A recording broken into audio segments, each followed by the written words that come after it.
عليكم ورحمة الله وبركاته.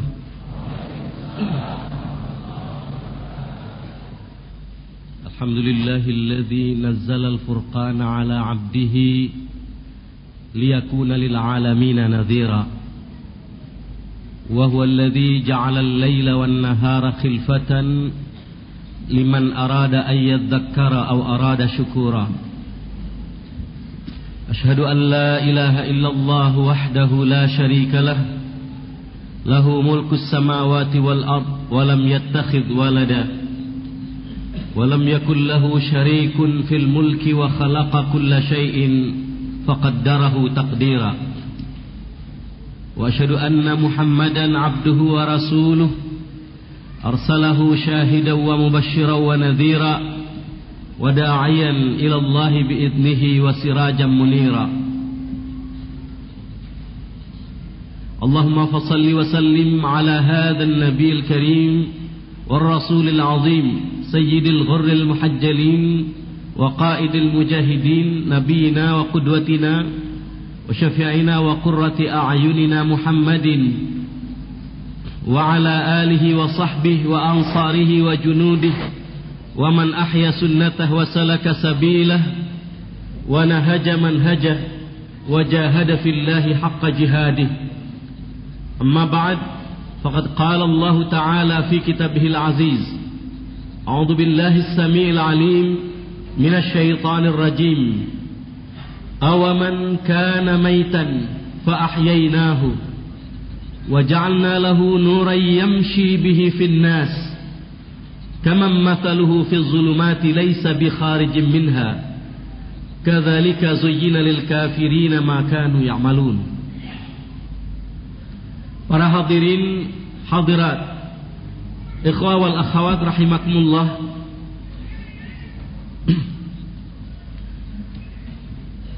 Panitia seminar nasional tarbiyah, pengurus Masjid Ukhuwah Islamiyah Universitas Indonesia Depok. Alhamdulillah pagi hari ini Allah pertemukan kita dalam suatu acara silaturahim nasional. Rupanya ini hal yang pertama, insyaallah hal pertama yang dilakukan yang disebut di era baru ini. Saya ucapkan selamat. Semoga Allah memberkahi usaha ini. Barakallahu lakum jami'an. Dan sesudah itu saya ingin berharap bahwa semoga kata-kata kilas balik 20 tahun perjalanan tarbiyah,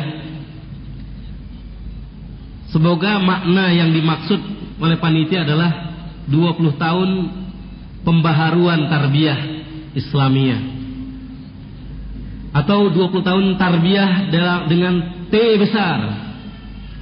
Karena tarbiyah itu sejak masuknya Islam di Indonesia, bahkan sejak Rasulullah SAW pertama kali menyampaikan risalahnya, proses tarbiyah sudah berjalan. Agar kita tidak merasa bahwa ini adalah monopoli beberapa kalangan yang baru 20 tahun muncul di Indonesia. Tarbiyah telah dimulai sejak Islam disiarkan. Untuk Indonesia juga sejak Islam datang. Kalau tidak, dari mana kita lihat hasilnya? Berapa kata dalam bahasa Indonesia yang kita ucapkan ini bersumber dari bahasa Arab, bahasa Islam, dan dia bahasa ilmu, bahasa geografi. Khatul istiwa misalnya, garis lurus. Ada kutub, utara dan selatan, poros. Ada jazirah. Sampai hari ini orang Hitu tidak bilang pulau-pulaunya. Jazirah Hitu di Ambon, di Maluku. Ada daerah, lingkaran, kawasan. Ada wilayah, teritorial. Apa yang kurang? Artinya, sibrah yang dilakukan oleh proses tarbiyah yang panjang itu telah begitu mengakar, sehingga ketika beberapa belas tahun yang lalu saya menantang kelompok yang melecehkan Islam sebagai agama pendatang, lalu memuja-muja kepercayaan dan kebatinan mereka, saya katakan coba kalian bicara. Tiap ngomong di TV saja sujud menembah, iman takwa. Itu bahasa Quran, kembalikan kepada pemiliknya, jangan pakai bahasa kita. Kalau anti kepada bahasa yang mereka bilang bahasa impor, agama impor. Tanpa bagian dari bahasa Arab ini susah kita lihat kita bisa berbahasa. Lingua franca tertulis hanya muncul sesudah Islam datang. Kalau dulu susah kita lihat orang-orang awam bisa membaca kitab suci, karena pendeta-pendeta lah yang boleh membacanya. Kalau Waisya Sudra membaca kitab suci itu, maka ada perintah tuangkan timah mendidih ke telinga mereka. Tapi sejak pertama kali turun ayat Al-Quran, kita mendapatkan perintah Iqra bismi rabbikal ladzi khalaq. Allahu Akbar, Allahu Akbar. Hadirin hadirat ikhwah wal akhwat rahimakumullah. Jadi dengan demikian ini adalah barisan yang berkesinambungan. Kalau dikatakan pembaharuan tarbiyah 20 tahun ini memang demikian insyaallah. Jadi T-nya T besar gitu. Tarbiyah di mana-mana. T besar artinya sebuah ciri khas yang mempunyai dan membawa warna manhaj tertentu yang menjadi tren sejak 2 dekade terakhir, yang saya boleh menyatakan mempunyai saham yang besar yang patut dicatat oleh karangan pendidikan dan pemerintahan, yang kalau tidak mungkin sejak 20 tahun yang lalu kampus ini sudah mulai kosong. Senior-senior kalian mungkin masih ingat yang sekolah di Fakultas Teknik malas-malas karena mendapatkan pelajaran, ada sebuah hadis, barang siapa yang bangun bangunan lebih dari 2 lantai, malaikat berkata fa aina tadhhabun, kamu mau pergi kemana? Kenapa nggak kuliah? Malas, dilaknat sama malaikat nanti. Arsitektur, kamu kenapa ini nggak mau sekolah lagi? Kuliah di mana? Anu apa? Jurusan apa? Enggak apa? Jurusan bahasa kafir, Inggris, sastra Inggris. Ada yang semua bajunya nggak ada lagi, tinggal 2 potong, zuhud. Baju di badan sama ditaruh di rumah. Itu pun kuliah dengan sarung dan baju koko, seakan yang kita pakai sekarang adalah pakaian Fir'aun yang nggak boleh dipakai. Bermacam-macam yang terjadi waktu itu di kampus-kampus, khususnya di Universitas Indonesia. Salemba, masih Salemba waktu itu, belum di sini. Ya, kalau yang pakai sendal jepit saja nggak kehitung. Inilah bagaimana Islam disikapi, bagaimana Islam didakwahi, dimulai secara baru. Bahkan sebagai bentuk refleksi dari represi, tekanan yang dahsyat dari rezim masa lalu, maka semua yang berhubungan dengan rezim dan budaya rezim menjadi haram hukumnya. Tidak jelas siapa muftinya. Tahu-tahu saya harus hadir untuk bisa diterima oleh para mahasiswa waktu itu. Saya tidak boleh pakai batik. Kalau pakai batik nggak ada yang mau dengar. Kenapa? Batik adalah Jawa, Jawa adalah musyrik. Mudah betul mengeneralisir. Kalau dulu pakai safari saja, safari pakaian pejabat, pejabat adalah tohut.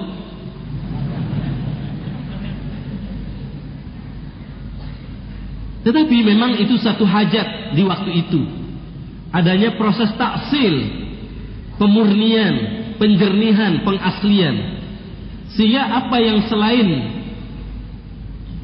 dalam teks harus disikapi dengan penuh hati-hati dan kecurigaan. Bahkan pun kalau sampai pernikahan salah orang mahasiswa dihadiri KUA saja nyaris tidak sah, karena dihadiri oleh pejabat togut. Kalau soal ketogutannya bisa kita diskusikan, tapi bukan sekarang ya. Apakah sekarang togut atau tidak, sepanjang masa bisa jadi togut demikian. Demikian kita lihat represi, tekanan-tekanan yang terjadi, NKK, BKK, segala program yang buat mahasiswa tidak kreatif, hanya belajar, tidak peduli kepada perkembangan lingkungan, ternyata mendapatkan tantangan yang besar dan berhasil memunculkan bermacam-macam jawaban, tetapi pada akhirnya suatu jawaban yang nampak kita lihat hari ini adalah berkibarnya bendera tarbiyah al-islamiyah, at-tarbiyah al-islamiyah. Alhamdulillahirabbil alamin. Allahu akbar. Allahu akbar. Walillahil hamd. Sebagian orang saya dengar memprovokasi ketika recruiting, tidak seperti sekarang ini. Kalau ada nasider nanti, Bang Dayat, saya saksikan satu hari bisa 3 kali turun naik puncak, 3 kali sehari, apalagi akhir pekan. Dari mana ongkosnya? Biasa, sundukuna juyubuna. Berangkas kita adalah kantong kita sendiri. Demikian maraknya recruiting akhir pekan, tidak pernah ada rumah kontrakan yang belum terisi yang dilewatkan begitu saja. Jadi bisa menikmati villa walaupun bukan memilikinya. Orientasi menikmati, bukan memiliki. Memiliki belum tentu menikmati. Menikmati belum tentu memiliki. Tapi memiliki tidak menikmati adalah sesuatu yang sangat menyedihkan. Tapi banyak bersama dakwah kita berjalan. Saya dulunya kalau naik mobil muntah. Pemabuk saya ini. Bukan pemabuk karena minum. Kalau naik pesawat nggak apa-apa. Naik kereta api nggak apa-apa. Kalau naik bus bisa mabuk. Tapi semua itu hilang sekarang karena terlalu sering turun naik ke tempat-tempat daurah, ke tempat-tempat recruiting. Alhamdulillah. Jadi banyak yang ikut mendapat manfaat dari dakwah ini. Ada yang memprovokasi recruiting yang tinggi itu dengan mengatakan kamu diajak tarbiyah ya. Bagaimana masyarakat ilmiah, mahasiswa di kampus dibodohi, tarbiyah itu kan dididik lagi kayak anak TK. Ya bu, ya bu, ya pak, ya bu. Saya katakan ketika mereka merasa sedih diprovokasi demikian, tarbiyah itu jauh dari makna ya bu, ya pak, atau membebek.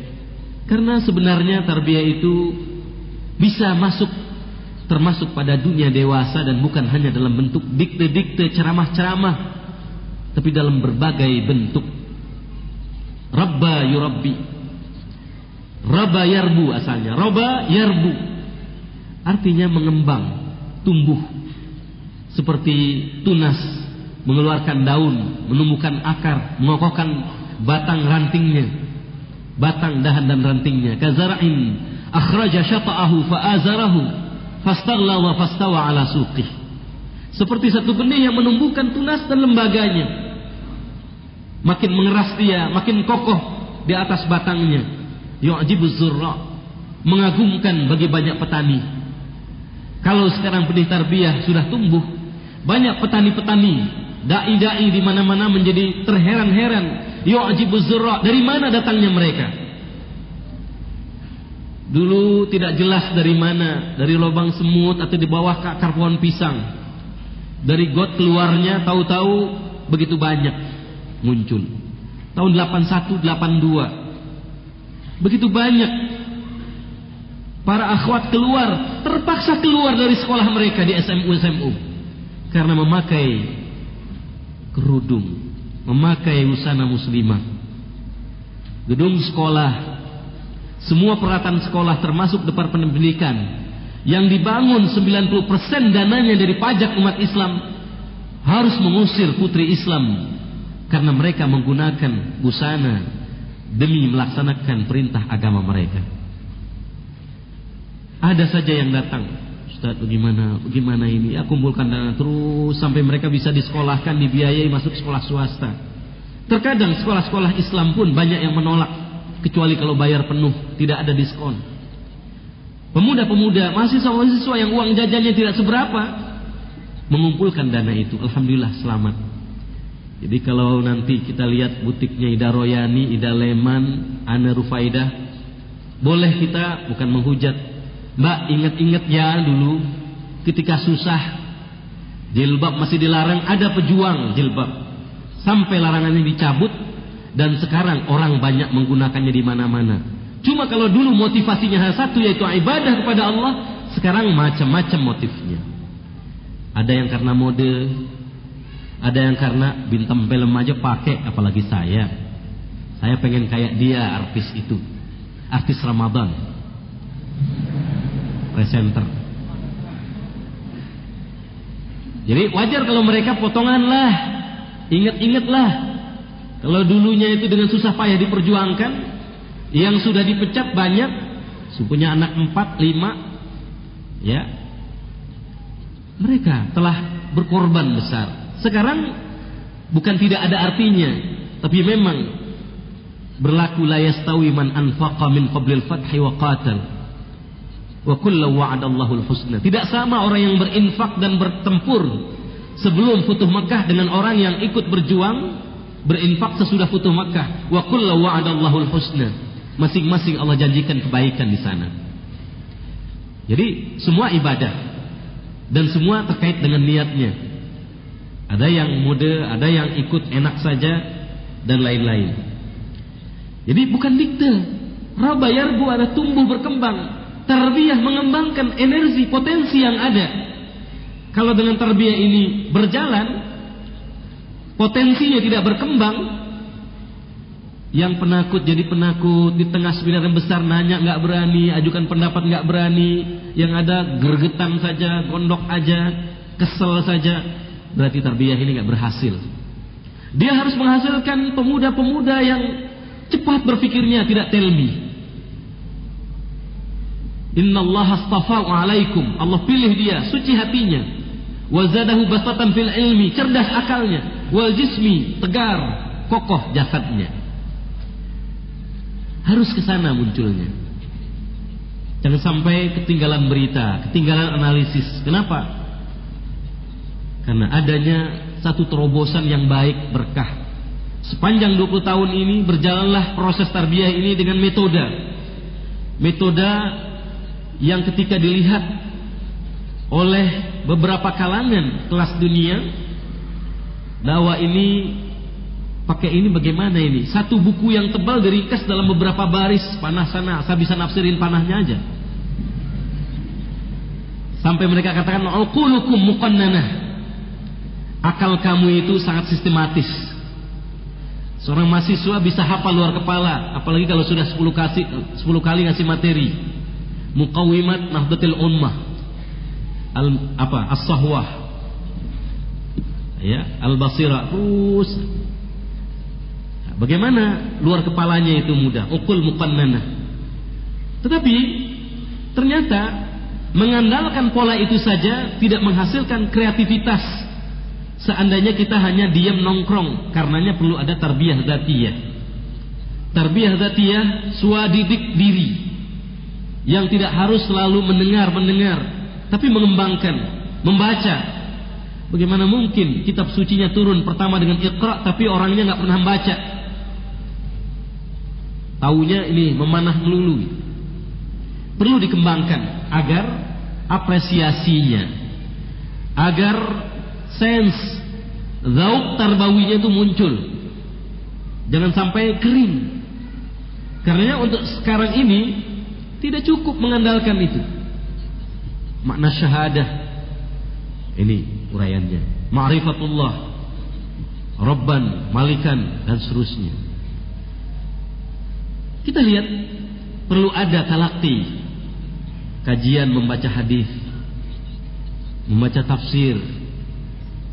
Karena itulah yang dijalankan oleh tarbiyah sebelum yang 20 tahun terakhir ini di masjid-masjid, dan telah menghasilkan warna seperti Indonesia yang sekarang ini.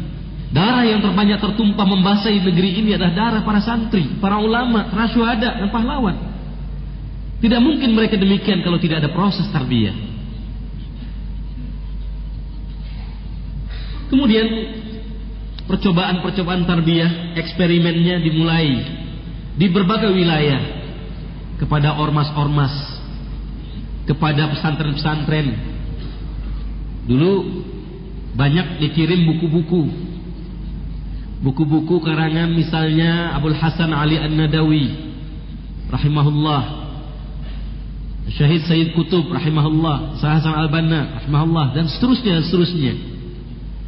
Masih dalam bahasa Arab, dikirim pesantren yang mampu bahasa Arab.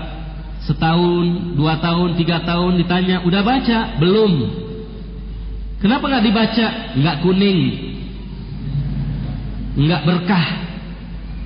Jadi ada ormas yang menstandarisasi kitab dalam musyawarah nasionalnya, entahlah di mana, di Gresik, di mana, Jember waktu itu saya lupa. Ada sebuah ormas yang memberikan standar kitab yang ini ada berkah, ini tidak. Jadi monopoli berkah di tangan kelompok ormas. Nah, sehingga memang betul-betul kitab itu tidak menjadi pencerahan. Beruntung mereka yang di kampus-kampus sains, teknologi yang disebut kampus umum dan sekuler, ternyata mereka mengambil dan mengakses dari yang berbahasa Inggris. Muncullah kebangkitan di kampus-kampus yang bukan kampus agama atau kampus pesantren. Munculnya dari sebelah sana dan mulai mencibir sebagian orang. Salah seorang kepala sekolah sanawiyah begitu dongkolnya melihat anak-anak SMU berjilbab. Kalau mau aliyah aja masuk, kenapa SMA segala? Nggak tahu masih hidup atau mati itu orang ya. Jadi begitu bencinya. Wallah alam, barangkali anaknya sudah pakai jilbab begitu ya. Biasanya begitu-begitu Allah berikan sesuatu yang lain dan dia akhirnya menjadi ka'annahu waliyun hamim, pelindung, menjadi sahabat yang begitu bersahabat dan membela. Begitu bencinya mereka. Nah, kok dari umum pakai begitu, bukan pesantren? Sudah paradigma umum, sudah mati begitu. Sekarang muncul yang baru, mereka kaget. Itulah munculnya satu bentuk lahan subur di wilayah ilmiah. Coba di kampus-kampus, dicoba di ormas kepemudaan, bukan nggak dicoba, tetapi iklim itu sudah terbentuk. Ilmu yang masuk di kepala itu hanya sampai ke kepala, masuk kuping kanan, keluar kuping kanan lagi, bukan keluar kuping kiri. Kalau kuping kiri masuk berarti nembus dia, mampir sebentar, keluar lagi. Nah ini ternyata banyak tempat yang tidak menjadi lahan subur. Mengapa? Karena sudah ada iklim, sudah ada idiom, ada milieu sendiri, kebiasaan dan tradisi sendiri. Materi-materinya mereka kagumi, wah bagus sekali, sistematis sekali, menjangkau sekali, komprehensif sekali. Cuma bisa sampai burung perkutut atau merpati yang ditepuki gitu. Sudah itu Anda dapat apa? Wah hebat dah. Ada sekelompok orang, Ustadz, Kecamatan Timur Tengah, minta disegepok ini materi. Ya daurahkan kami dah. Ya akhi, nggak bisa begitu. Satu materi ini harus diendapkan, dibawa pulang, disampaikan sampai menjadi malakah, capability, menjadi zauk, menjadi sense. Enggak, kita kan usah-usah mubalik sekali juga bisa. Ya, ana jamin kalau antum dapatkan itu semua semalaman, dalam berapa hari antum lupa semua. Enggak apa-apa, pokoknya kita bisa, nanti kita kembangkan lagi. Sampai 20 tahun terakhir nggak jadi apa-apa. Bahkan dalam 20 tahun terakhir mereka ketinggalan terus. Ketinggalan. Ada hal yang sebenarnya ingin saya koreksi, pandangan-pandangan beberapa kalangan yang kurang bisa lapang hati. Di berbagai tempat, di kantor-kantor, di kampus-kampus, bahkan di berbagai provinsi, bahkan di beberapa negara, ada dakwah yang berjalan baik. Ketika munculnya generasi tarbiyah ini, ternyata karena mata air yang tak pernah kering, mereka berkumpul, mereka berjemaah, ada inspirasi yang tak pernah berhenti, tadabur yang setiap tadabur ada saja hal yang baru. Persis apa yang dikatakan oleh Syahid Sayyid Qutb, bahwa Quran itu Al-Kitabul Khalid wal Ata'ul Mutajaddid, kitab yang abadi, tidak bertambah, tidak berkurang huruf-hurufnya, tetapi apa yang bisa dihasilkan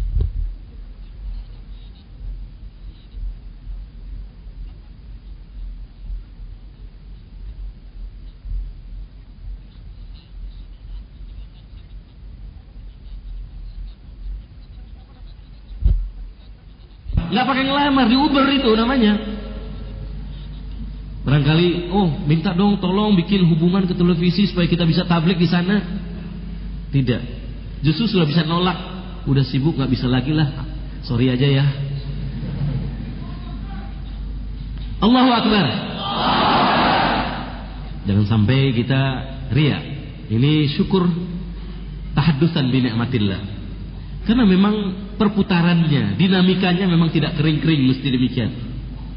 Hanya saja perlu kita catat beberapa hal. Ya, beberapa hal.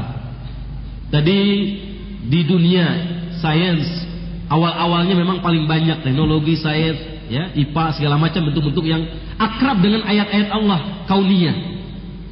Kalau dengan ayat-ayat Allah yang sosial, karena penafsirnya banyak. Kalau ayat kauniyah kan di laboratorium langsung. Ya, fabi ayyi ala'i rabbikuma tukadziban. Tertunduklah para mahasiswa, para sarjana fisika, matematika dan sains. Tunduk mereka pada ayat Allah, sujud pada Allah Subhanahu wa taala, kemudian mereka mengamalkan Islam tanpa protes. Maka disebut, orang tarbiyah tidak kritis. Mau kritis apa lagi? Udah nggak bisa lagi ada bergerak. Semua fabi ayyi ala'i rabbikuma tukadziban. Rabbana ma khalaqta hadza batila. Baru belakangan muncul dari hukum, dari sosial, dari politik, dari psikologi, dari filsafat. Kenapa belakangan? Karena banyak melewati penafsir-penafsir. Ada Hegel, ada Marx, ada Lenin, ada siapa lagi? Ada, ya kalau lokal nggak disebut dah, non Wahid nggak disebut, nanti aja. Yang lain ya, banyak sekali, ada Freud. Belakangan mereka melihat begitu banyak para pemikir, tetapi Indonesia makin begini. Kalau gitu kembali saja kepada pencipta manusia. Konsep Ar-Rahman 'allamal Qur'an, khalaqal insana 'allamahul bayan. Kemudian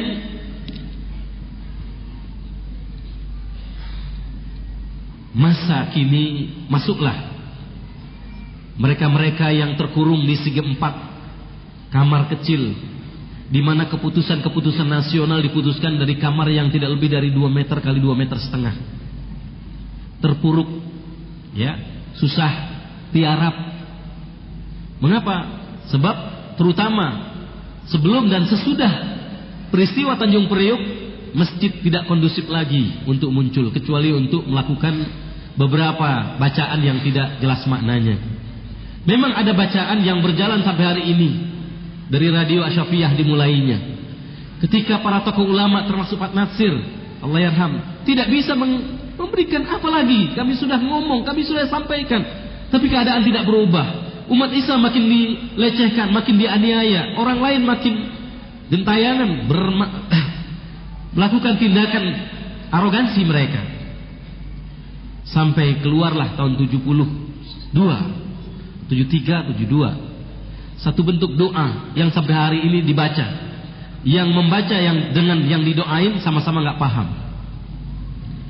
Allahumma salli ala sayyidina Muhammad wa ashghili zalimin bizalimin wa akhrijna min bainihim salimin wa ala alihi wa sahbihi ajma'in. Ini ungkapan ketika orang tidak mampu lagi, mau ngomong apa lagi? Kiai kita demo, nggak pantas kita demo. Saya pernah waktu sekolah bilang, demo aja kiai-kiai itu, tolak undang-undang perkawinan tahun 73. Jangan sampai demo lah, nanti ditunggangi. Emangnya keledai?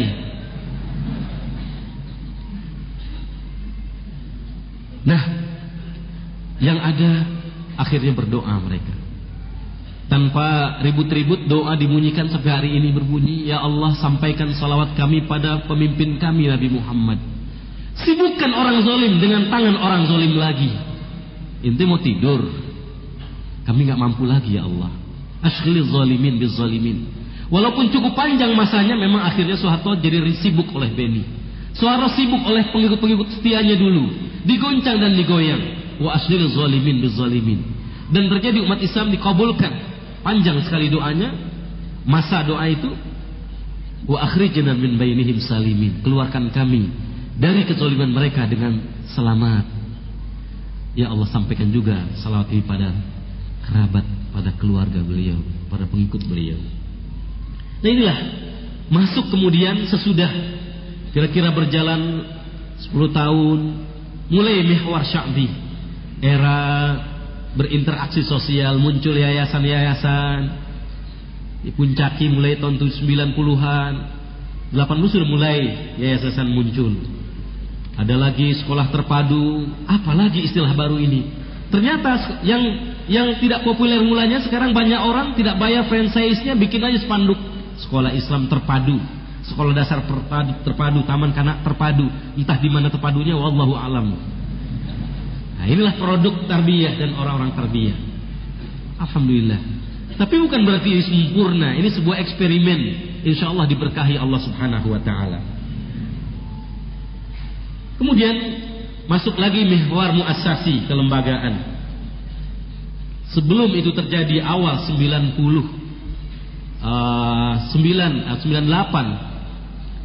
muassasi kelembagaan, orang sudah mulai masuk merambah kemana-mana. Kader-kader yang dulunya tiarap, dulunya itu jalannya juga tidak boleh sama-sama, kadang-kadang dalam kondisi tertentu bawa Quran aja malam nggak boleh, apalagi bawa catatan, hafal luar kepala, halaqah hari ini bagaimana, diendapkan kemudian ditaruh di tempat sembunyi, pulang kosong, nanti diambil. Demikianlah berjalan dengan segala kesulitannya, merambat, merangkak, mengendap-endap, mencari tempat. Ya, dengan itulah kita mempunyai maknawiyah ruhiyah yang kokoh. Jangan otak cerdas, kognitif maju dengan panah-panah, tetapi kosong hatinya, sombong terjadi, kebanggaan, bahkan snob. Tahu snobis? Nggak bangga lagi dengan Islam, nggak bangga lagi dengan produk tarbiyah, tapi bangganya dengan sana. Termasuk menjadi tambah dungu, mentaklid cara-cara orang lain, padahal belum tentu benar. Dalam pendidikan anak dan lain-lain, anaknya ngomong jorok, biarin, kenapa, ada saatnya nanti, nggak ada koreksi apa-apa. Nah, saya ingatkan ketika awal masa muassasi dimulai, ingat di Rusia, di Soviet dulu yang paling dibenci dua. Pertama Partai Komunis Rusia, yang kedua orang Rus. Partai Komunis Soviet lantaran kayak Golkar Indonesia itu merambah-rambah. Partai kok ngatur-ngatur birokrat gitu. Kalau nggak jadi ini pokoknya keluar ini. Kalau nggak mendukung ini pokoknya gubernur dicopot. Kalau nggak ini wali kota copot, irjen dicopot. Kenapa? Tentara diatur, partai diatur, ini diatur oleh partai. Sehingga di mana-mana dibenci. Orang Rus sebagai orang paling banyak akhirnya arogan. Kalau ini dimulai, hati-hati. Selama ini banyak kita ini seperti dagang sate. Dipasin sendiri, nusuk sate sendiri, nyajikan sendiri, bayar sendiri, nerima bayaran sendiri, ngasih kembalian sendiri, nyuci piring sendiri. Ketika ini sudah menjadi besar bersama, jadi restoran besar, pikulannya dijual, hasil uangnya dikumpulkan jadi satu, beli tanah, belum ada apa-apa, pasang lampion, pasang neonnya sudah berapa, iklan sudah berapa. Kalau tidak dikemas di manajemen baik, kita bangkrut. Kebersamaan yang menghasilkan kebangkrutan. Karenanya asongan-asongan sate ini harusnya berdaya terus. Dia tidak boleh berbangga dengan bangunannya lalu tertidur-tidur, tidak pernah mengurus urusan hariannya. Tetap dia harus kembali kepada akar masalahnya, akar tarbiyahnya, mahabin, tempat kancah dia dibangun. Kemudian jangan sampai nanti orang-orang tarbiyah dibenci gara-gara orientasi kekuasaan. Itu wilayah kami, nggak boleh kamu di sini. Ya, Murabi bilang, kamu di 10 orang ini wilayah utama kalian tuh di kampus ini. Maksudnya A, B, C, D-nya itu yang A ini, B-nya belakangan itu. Tapi ditangkapnya ini wilayah kekuasaan saya, yang lain nggak boleh masuk di sini. Ini dakwah kami, yang lain nggak boleh dakwah. Bilang aja sama rektor sekalian, ini wilayah saya. Kalau nggak diusir sama rektor. Nah, ini sedikit yang terjadi, tapi cukup meresahkan biasanya. Apakah itu karena kekuasaan, perasaan punya otoritas? Karenanya mereka menghadang asongan-asongan karena sudah punya toko besar. Tabiat toko besar kadang-kadang begitu, pakai kekuatan aparat lalu mengusir asongan-asongan. Kecuali asongan itu tempat jalan raya, nggak boleh dia asongan. Mengapa? Karena ada tempat yang luas ini tidak boleh untuk yang jual yang begitu-begitu. Ini tempat expo. Tempat expo itu dagangannya expo. seminar, outbound, segala macam di tempat umum. Nah, ketika itu sudah ada hasilnya, ditarik, direkrut ke dalam bentuk tarbiyah dan pengkaderan. Kemudian pada akhirnya apa yang harus kita lakukan sudah ini? Kesempatan yang baik ini kita gunakan untuk seluas-luasnya menerobos kawasan yang dulunya tidak bisa ditembus oleh tekanan-tekanan yang dahsyat, kondisi yang sangat represif. Jangan sampai kita melupakan oleh adanya hal yang baru ini, bagaikan istilahnya kemaruk orang sakit, habis sembuh dari sakit, makan apa saja termasuk racun. Istilah orang pepatahnya, si buta baru melek, apa saja mau diliatin. Begitu juga sekarang, bisa jadi kita tertantang. Yang paling dulu yang kena adalah meninggalkan adab-adab pergaulan. Oh, sudah era reformasi sekarang, era muasasi sekarang, tidak lagi adab, tidak ada lagi taatan. Jodoh bukan di tangan murabi, tangan sendiri, nggak ada syuro-syuro, nggak ada itu, kuno, walat nanti. Ya, tapi juga jangan murabi itu udah tahu begitu, nggak pernah menggali ilmu. Pada akhirnya semua pertanyaan dijawab dengan jawaban yang apologetik saja itu. Oh, ini begini, tidak memuaskan, bikin hati menjadi kesal, mau melawan takut kualat, nggak ngelawan kok terus disuapi hal-hal yang nggak masuk akal. Ini harus ada peningkatan, kemesraan ukhuwah, tradisi konsultasi. Kemesraan ukhuwah tetap harus berjalan. Bagaimana? Ya, makan nasi bungkus, satu bungkus bertiga, tapi bukan satu ikhwan dua akhwat. Nasi bungkus satu piring, ikhwan akhwat sepiring berdua. Romantis amat. Punya dalil lagi, walladzina amanu ba'duhum awliya'u ba'din. Innal mu'minina wal mu'minat. Orang mukmin laki-laki dan mukmin perempuan ba'duhum awliya'u ba'din. Satu sama lain adalah loyal, bersaudara, saling membela dan mendukung. Sepiring berdua, segelas berdua. Bagaimana sahabat Mu'adz bin Jabal, istrinya makan apel kemudian kasih budaknya laki-laki. Kenapa kamu begitu? Syekh Mustafa Sibai mengabarkan, jangan sampai ada ibu-ibu akhwat-akhwat mencuci lalu pakaian yang bagian khusus itu dijemur dekat ruang tamu atau tempat orang umum melihat. Itu kehalusan tarbiyah, mengajarkan kita satu kehalusan. Kemudian banyak hal yang menyebabkannya. Kelemahan murabi di antara faktor. Yang kedua, intervensi luar, termasuk iklim rawasibul jahiliyah yang masih bersisa, sehingga banyak orang menuding sistemnya, padahal yang masalah adalah mekanismenya. Orangnya yang belum cukup kondusif, yang belum cukup bisa menerima, belum bisa menerima dan merubah dirinya. Padahal dakwah ini adalah taghyir, perubahan. Bagaimana kita mencari lahan dakwah ini, menemui orang-orang yang solehun lidakwah, yang laik untuk didakwah. Yang kedua, qabilun lidakwah, mau menerima dakwah. Yang ketiga, menjadi qabilun litaghyir, bisa dirubah, merubah diri dan dirubah dari negatif pada positif, dari malas menjadi rajin, dari pasif menjadi kreatif. Jadi awal diam, nongkrong diam, habis nggak boleh ngomong, murabi kita sakral. Ini sakral, nggak boleh, memandang wajahnya juga kualat. Wah, nggak ada yang begitu. Ya, bukan itu. Ada adab-adabnya, silakan. Ya, saya nggak mengiklankan, tapi ada adab halakoh ya. Mungkin perlu dicetak ulang ini. Adab halakoh Asaduddin ya. Nah, ini ada adabnya. Jangan sampai kita lupa. Nah, hal yang kondusif hari ini apakah akan berjalan terus? Belum tentu. Jangan sampai dibuka lalu kita tidak meraih apa-apa karena euforia. Lalu ketika panen orang menanam, kita tidak menanam. Ketika orang panen, kita nggak panen apa-apa. Yang panen sekarang menanam banyak di kampus-kampus. Menanam candu, menanam madat, menanam racun, menanam dendam, menanam murka, menanam kebebasan, permisif, menanam ateisme, menanam bermacam-macam komunisme. Kita nanam apa? Kita euforia, paling-paling cuma memaki-maki dari jauh. Jangan sampai, wah payah tuh, sekarang udah banyak orang-orang ini, orang kiri udah banyak. Orang kanan juga banyak. Cuma 2 kanan kiri. Cuma ngomong begitu. Lalu apa kerja kita? Ini salah satu dampak buruk yang harus diteliti para murabbi. Jangan sampai mutarabbinya itu jadi tukang mencela-cela, tukang memaki-maki saja. Tapi kreatif menjawab persoalan. Kalau semua sekarang telepon televisi, semua pemancar ini, apa nggak berhenti ikan jorok itu? Sekian ribu sehari itu, kupingnya itu sudah capek itu. Kirimkan surat pembaca, kirimkan surat langsung ke televisi, surat kabar ke majalah dengan cuma perangko 1.000 rupiah.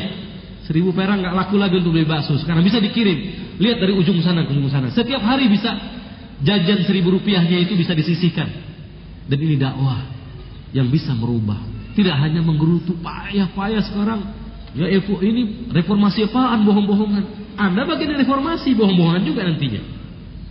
Nah inilah yang dikatakan tamatta' min arari najdin fama ba'dal ashiyati min arar. Sebuah puisi yang bagus menggambarkan nikmatilah harum bunga arar. Bunga arar hanya muncul ketika kira-kira asar sampai maghrib. Sudah maghrib tidak ada lagi. Mumpung ada, wah wangi yang harum indah bunganya. Di Yaman sana, di Najd sana ada bunga arar yang khas. Nikmati dikala menjelang petang senja datang. Karena sesudah lewat senja tak akan ada lagi arar. Karena itulah suatu keniscayaan kita membangun sesuatu, di antaranya satu isti'ab penguasaan, isti'ab nazari penguasaan teoritik, isti'ab maknawi moral, isti'ab amali latihan-latihan kerja. Kader-kader harus menjadi kreatif, jangan menghitung-hitung, jangan bakhil, berkorban, berlelah. Tapi jangan lupa prestasi ilmiah. Kenapa? Nomor 1 harus diutamakan itu. Seorang sekarang doktor utama pernah menjadi pelajar teladan se-Mesir, mahasiswa terbaik se-Mesir, dibawa kepada seorang syekh dakwah, Ustaz Hasan Al-Banna, Allah yarham. Ini mau kenalan Ustaz, alhamdulillah. Apa yang dia bisa bantu untuk dakwah ini? Cara kamu bantu dakwah, jangan datang ke sini lagi. Loh, kok nggak boleh? Kamu masih punya masa depan yang panjang, nggak usah rajin-rajin ke sini. Belajar, pertahankan prestasi kamu. Karena prestasi yang dipertahankan adalah dakwah itu sendiri. Kalau kalian berdakwah berbusa mulut tapi IP-nya payah, NEM-nya payah, orang bilang, bagaimana ikutin dia? Payah. Tapi yang udah terlanjur payah juga tidak bisa dikatakan jangan dakwah sekalian, habis harus hebat. Yang namanya nilai kan ada saja gitu. Jangan sampai kita nanti mengatakan, yang payah-payah nggak bisa dakwah, nggak boleh. Jadi bukan itu maksudnya. Tahu bagaimana proporsionalnya. Yang mau hafal Quran selesaikan dulu S1. Masa jeda menuju S2 baru hafal Quran misalnya. Kecuali yang memang sehari bisa hafal 30 juz misalnya. Atau enggak 10 juz dalam sebulan umpamanya. Insya Allah bisa dikebut. Kalau yang ini gagal, Quran enggak berhasil dihafal dan ini juga gagal dalam kuliahnya, utamakan amanah orang tua yang telah membiayai. Selesaikan dulu. Itu orang tarbiyah begitu mestinya. Tertib. Kemudian sesudah isti'ab, kualitas para murabbi. Kalau perlu murabbi nanti bikin halaqah besar pakai bahasa Arab pengantarnya. Saya siap memberikan tauhid yang demikian. Allahu Akbar. Siap? Insyaallah. Ya ikhwah, al-an yasnahu lakum an taftahu ayat min dzikril hakim. Inna Allah Ta'ala yaqul. Wah, begitu. Enggak paham, 10 kali datang insyaallah paham. Ini optimis. Ya emang mau berhenti. Ini 10 menit, mungkin 9 menit akan berhenti. 3, aplikasi manhaj. Ya, harus ada peningkatan pada aplikasi manhaj.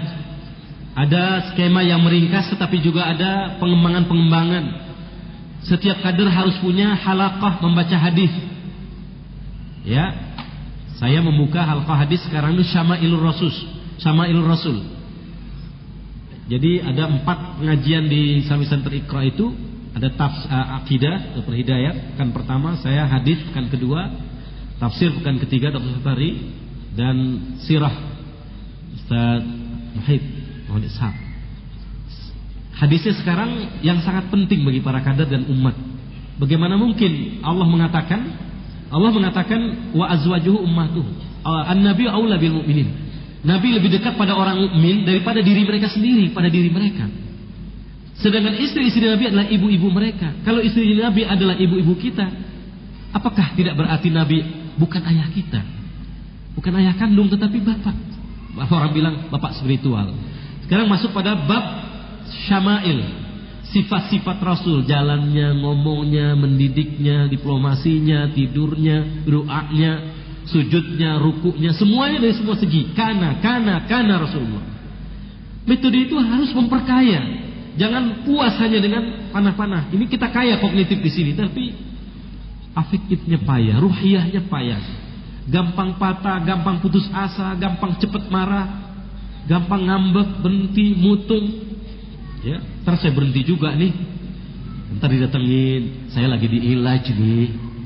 Saya diilaj, saya kan futur. Futur ngaku ya, jujur gitu. Saya kan baru futur ringan kok saya dicap insilah. Wah, punya istilah hebat ini.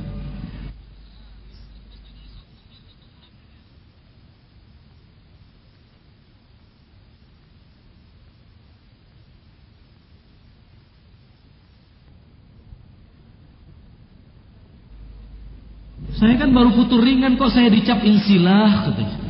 Wah, punya istilah hebat. Jangan gampang-gampang mengobrol istilah. Ya. Jadi aplikasi manhaj lebih cermat lagi memetakan iklim kekinian dan kesinian. Bagaimana iklim ini? Pengayaan. Saya ingin kadernya kalau sudah 2 tahun, 3 tahun halaqah, aib kalau nggak tahu itu. Kalau 3 warna, ada warna ini merah sini, apa? Bukan kader namanya.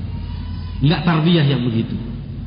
1 divisu berapa batalion, 1 batalion berapa kompi, 1 kompi berapa peleton, berapa resimen isinya, panglima divisi itu apa pangkatnya, panglima batalion itu, komandan batalion itu apa, komandan regu itu apa pangkat, harus tahu gitu. Kalau enggak, dari mana carinya? Banyak di buku pintar juga ada. Wah, saya nggak pernah baca. Nah, itu aplikasi manhaj dikembangkan menjadi kreativitas. Kemudian pencapaian target-target, peningkatan pencapaian target-target harus dipenuhi secara ketat, disiplin dan akurat.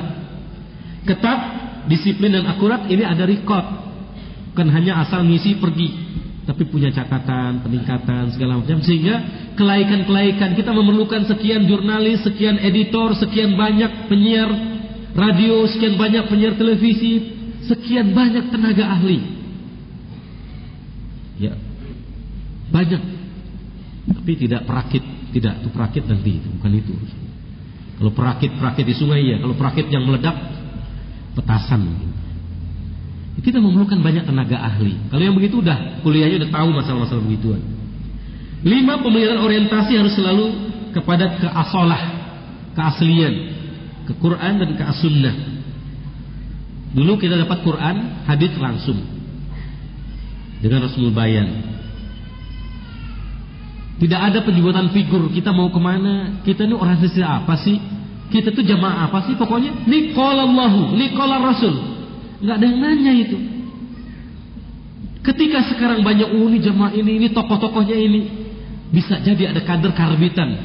Kenapa karbitan? Bangganya pada figur. Kalau bangga pada figur, saya khawatir suatu masa ada bakar rumah yatim. Repot itu. Jawa Timur aja figuritas menghasilkan yang demikian.